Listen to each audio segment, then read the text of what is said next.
गुरुवार के दिन मोहिनी एकादशी मनुष्यों के प्रत्येक मोह के बंधन को काट कर उसे प्रभु शरण में स्थिर करती है। तो चलिए इसी आने वाली मोहिनी एकादशी के उपलक्ष्य में हम एक सुंदर पौराणिक कथा का श्रवण करते हैं। इस कथा में भगवान श्री हरि का गुणगान गाया गया है और इसका श्रवण करके हमारी एकादशी निष्ठा में वृद्धि होगी और हम अपने मन और चेतना को इस आने वाली मोहिनी एकादशी के लिए तैयार कर पाएंगे। मोहिनी एकादशी की पौराणिक कथा आप हमारे चैनल पर कल प्रातः काल सुन पाएंगे। तो चलिए आज की सुंदर पौराणिक कथा का आरंभ करते हैं। अनेक वर्षों पूर्व की बात है। एक समय नैमिषारण्य में अनेक ऋषि मुनि एकत्रित हुए थे। उन सब के बीच में आपस में संवाद हो रहा था। लेकिन कैसा संवाद? श्रेष्ठता का संवाद। जी हाँ, वे सभी आपस में ये चर्चा कर रहे थे कि आखिर सबसे बड़े भगवान कौन हैं। अब देखिए, ये ऋषि सामान्य ऋषि नहीं थे। वे सभी अत्यंत विद्वान, तेजस्वी और तपस्या द्वारा शुद्ध बने हुए वेदों के प्रकांड पंडित और ज्ञाता ऋषि मुनि थे। और इन सभी ऋषि मुनियों में एक महान ऋषि थे जिनका नाम था भृगु ऋषि।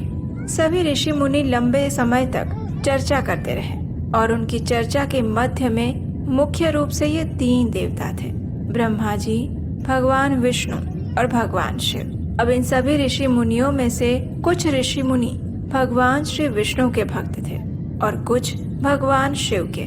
लंबे समय तक अनेक चर्चा विचारणा करने के बाद भी जब वे किसी परिणाम पर नहीं पहुंच पाए तो आखिर अंत में उन सब ने ये निर्णय किया कि हमें त्रिदेवों की परीक्षा लेते हैं और उसके लिए नियुक्त किया गया भृगु ऋषि को।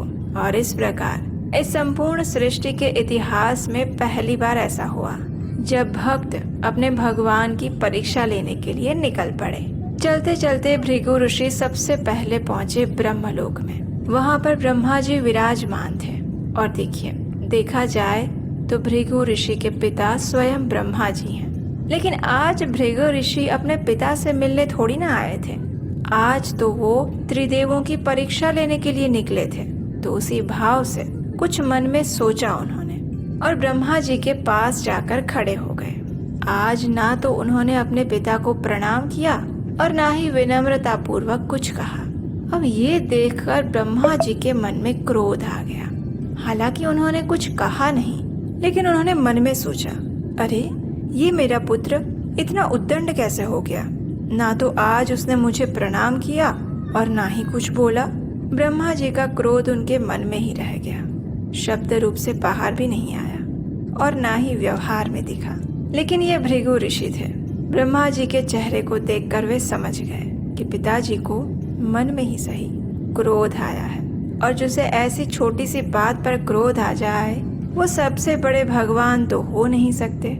इस प्रकार भृगु ऋषि ने यह निर्णय किया कि ब्रह्मा जी सबसे बड़े भगवान नहीं हैं। सिर झुकाते हुए चुपचाप वे ब्रह्मलोक से बाहर आ गए और फिर निकल पड़े एक और यात्रा पर। और वो यात्रा थी कैलाश पर्वत की, जहाँ पर देवों के देव महादेव निवास करते हैं। अब भृगु ऋषि भगवान शिव के भाई भी हैं। तो इस प्रकार चलते चलते चलते वे पहुंचे कैलाश पर्वत पर।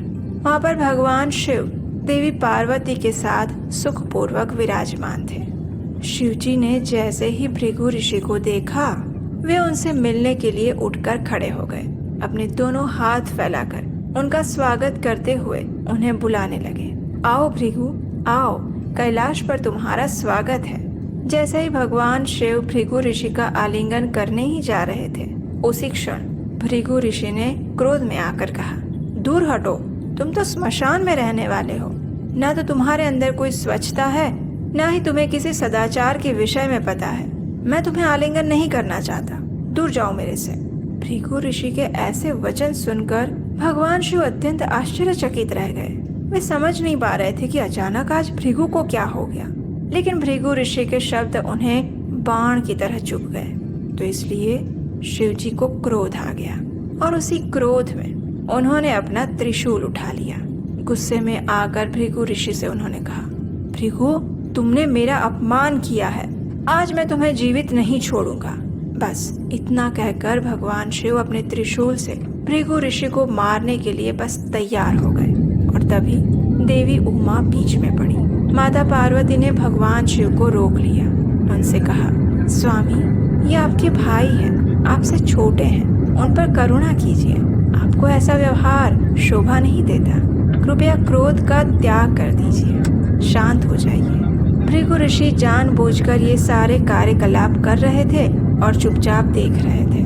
उन्होंने भगवान शिव को आलिंगन करने के लिए मना कर दिया और इस बात पर शिव जी को क्रोध आ गया। और ये देखकर भृगु ऋषि ने मन में सोचा, जिसे इतनी बात पर इतना क्रोध आ जाए, वो सबसे बड़ा भगवान कैसे हो सकता है। ये सोचकर फिर से भृगु ऋषि कैलाश पर्वत छोड़कर निकल गए। आखिर भगवान शिव भी इस परीक्षा में असफल रहे थे। अब समय था भगवान विष्णु की परीक्षा करने का। धीरे धीरे चलते चलते भृगु ऋषि पहुंच गए वैकुंठ में। वहां जाकर देखा तो भगवान विष्णु अनंत शेष की शैया पर विश्राम कर रहे थे। देवी लक्ष्मी उनके चरण दबा रहे